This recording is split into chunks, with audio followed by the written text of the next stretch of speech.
Good morning po muli, Engineer. Good morning po. Sayang, excited pa man din po ako i-share. Oh, Yung well. ating house safe is my house, no? Well, you are back po, Engineer. Go ahead po. Tell us Opo. more about this app. Opo. Ito po ay nagawa in 2011, just before the March 11, 2011 earthquake sa Japan po. As I was saying po, nagdala po ako ng mga hollow block sa Japan. Tapos ayan po sa video, no? Nagtayo po ako ng dalawang klaseng bahay. Isa po yung hindi code compliant at isa po yung isang code compliant po. Ibig sabihin, sumunod po sa building code yan. Nasa building code naman po yan, chapter 11, no? Tapos po, other than gusto po natin malaman yung performance ng mga ganyang klaseng bahay na napakarami here in the Philippines,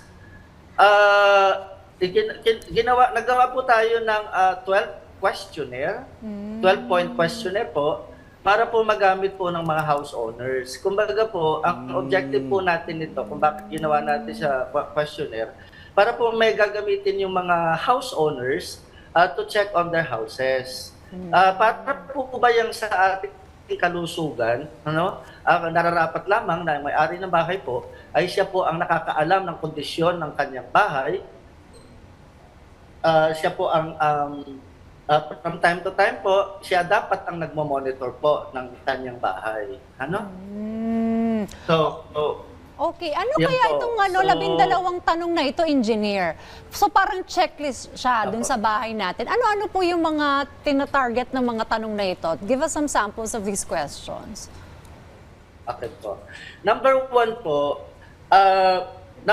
tinatanong po kung dumaan po ba ito sa engineer ng mga bahay. Okay, let's accept the fact po na yung mga ganito kasing klase ng bahay po, kadalasan po ay ginawa lang ng mga magkakapit-bahay, ganun po, no?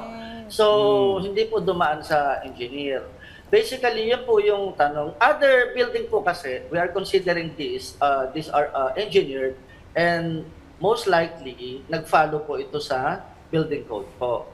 Kaya yung ibang bahay po ay hindi po natin hindi tayo nababahala kasi po ito ay may intervention po ng mga engineers, no? Okay. Tapos po, pangalawang tanong po doon, gaano nakatanda yung bahay, mga ganun tanong po. Tapos anong size po yung ginamit na bakal, yung bang patayong bakal ay may distansya ba ito na 0.4, tapos hindi ba gumamit ng kawayan sa mga bakal, ganun Okay. po. So, Engineer, paano po kung hindi alam ng homeowner yung mga ganong detalye para masagot yung 12 questions na yon? At ito po ba'y applicable sa lahat ng uri ng bahay, like sa gusali o yung mga ordinary residential houses po? Okay. Ito po ay hindi applicable sa lahat ng bahay. Sa isang klase lang po ito ng bahay po applicable. Kung saan po ito yung bahay na gawa lamang po purely hollow blocks. Ito yung walang poste. In other words, ang tawag po natin sa ganitong klaseng bahay ay CHP or concrete hollow blocks po. Tingnan nyo dyan po dyan sa picture, wala po yung poste. Ano? At hindi po, as I have mentioned, hindi po yan bawal sa building code. For as long as po ang hollow blocks niyan ay disais, maganda po ang timpla ng Simento. semento, ganun po ginawa ng tama, yan po ano. Hindi po yan bawal. Basta susundin lang po yung mga tamang sukat at tamang pamamaraan po ng paggawa. Doon po sa pamphlets or doon po sa apps na pinapakita po natin, if you take a look at sa website po ni Fivolks, makukuha po natin itong House Safe is My House, ano? Nandun po yung mga rekomendasyon, yung tamang paggawa sa bandang likod po, no? Or parang fourth page siya. Bigyan ko lang po kayo ng isang sample, ano? It is assumed that the building construction standards were most likely observed if authorized people took charge of the construction. Yun po yun. Okay. So, the other question, maybe, bakit po ito yung pinili po natin klase na building na bigyan ng katanungan? Kasi nga po, ako po I myself as an engineer, nung ginagawa po namin itong eksperimento na to, sabi ko, lahat ng bahay sa Pilipinas ay may poste.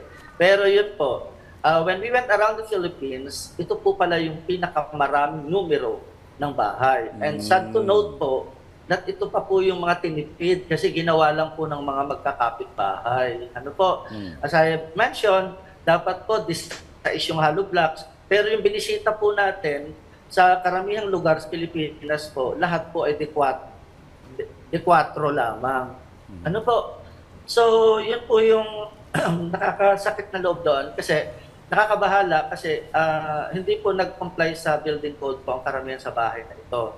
Kaya nga po, lagi ko pong panawagan, imbis po nakatakutan natin yung mga high-rise structure na yan po ay milyon ng investment, yan po ay ginawa po ng maraming engineers, yan po ay dapat earthquake resistant po. Kaya magsiuwi po tayo sa ating mga sariling bahay-bahay dahil napunta po talaga doon ang panganib ng lindol sa mga ganitong klase ng bahay po. Alright. Engineer, on that note, maraming salamat po sa impormasyon. Engineer Angelito sa pagbabahagi sa amin itong app na House Safe is My House app. Na sure kami, marami sa ating mga ka-RSP ang mag-download at gagamitin ito para sa kanilang safety, lalo na sa panahon ng lindol. Maraming salamat po, Engineer.